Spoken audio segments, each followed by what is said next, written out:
피해를 주장한 황 씨가 사실은 마사지방에서 일하며 성매매를 했다가 남편에게 들키자 상대방을 강간 혐의로 허위 고소한 게 드러난 겁니다.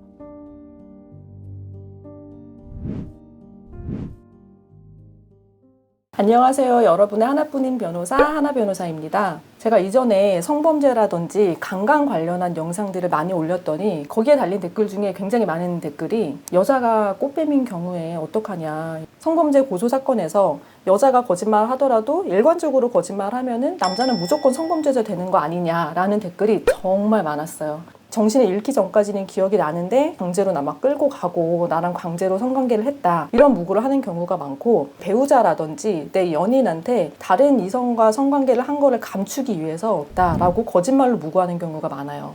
무고죄는 처벌이 굉장히 중요해요. 무고죄는 이제 형법 156조에서 정하고 있는데 법정형이 10년 이하의 징역이나 1,500만 원 이하의 벌금이거든요. 10년 이하의 징역이면은 법정형 자체가 높은 편인 거죠. 이제 40대 여성이 성매매를 하고 상대방 남성을 무고죄로 고소를 했는데, 왜 고소를 했느냐? 남편한테 들키지 않으려고 했다. 그리고 실제로 그 사람이 나를 강간한 게 아니었기 때문에 그 사람 처벌도 받지 않을 줄 알았다라는 변명을 하는데, 이런 변명 당연히 받아들여지지 않고요. 사실 강간죄에 있어서는 증거가 없기 때문에 피해자의 진술이 굉장히 중요한 증거가 되는 거는 맞거든요. 그래서 피해자가 일관적으로 진술을 많이 하면은 상대방이 처벌을 받을 가능성이 굉장히 높아져요. 우기면은 이렇게 범죄자 만들 수 있는 가능성도 있는 거네요. 있죠.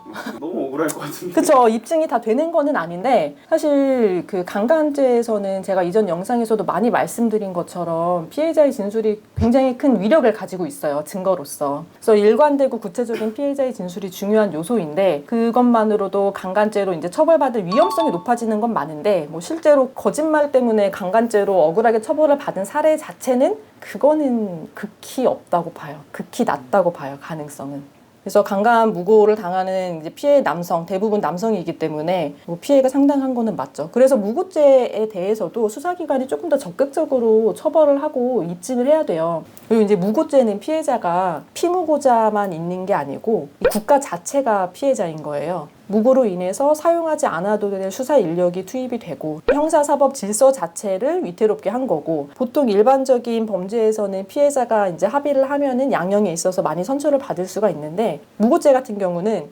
피해자와의 합의가 반밖에 안 되는 거예요. 국가기관과의 합의는 안 되거든요. 그래서 피무고자랑 합의한다고 하더라도 완전한 합의처럼 양형에 있어서 고려를 받을 수는 없어요.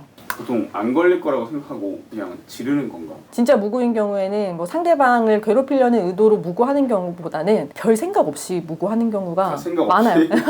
별 생각 없이 이게... 무고죄 이제 피의자들의 얘기를 들어보면은 대부분 변명이 이거거든요. 내가 이렇게 고소를 하더라도 그 사람이 실제로 그런 일을 하지 않았었기 때문에, 그러니까 그 사람이 처벌 안 받을 줄 알았다. 내가 신고하더라도, 그러니까 신고해서 막 수사가 개시가 되고 경찰이 이것저것 확인하는 절차에서 끝날 줄 알았지, 그 사람이 당연히 처벌은 안 받을 거라고 생각을 했다라는 게 변명인데, 그건 안 되죠.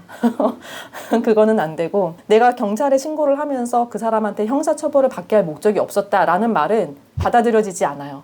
그래서 성범죄 무고도 뭐 여러분들이 많이 우려하시는 것처럼 실제로 많이 일어나는 일이기 때문에 원나잇 하거나 아니면은 유대관계나 신뢰관계가 없는 이성이랑 잠자리 할 때는 사실 녹음을 해놔야 돼요. 아, 녹음?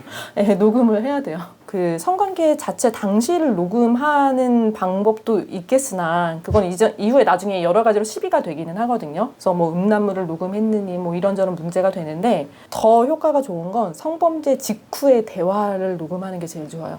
아니, 성범죄가 아니라 성관계 직후에 성관계 직후의 대화를 녹음하는 게 효과가 좋죠.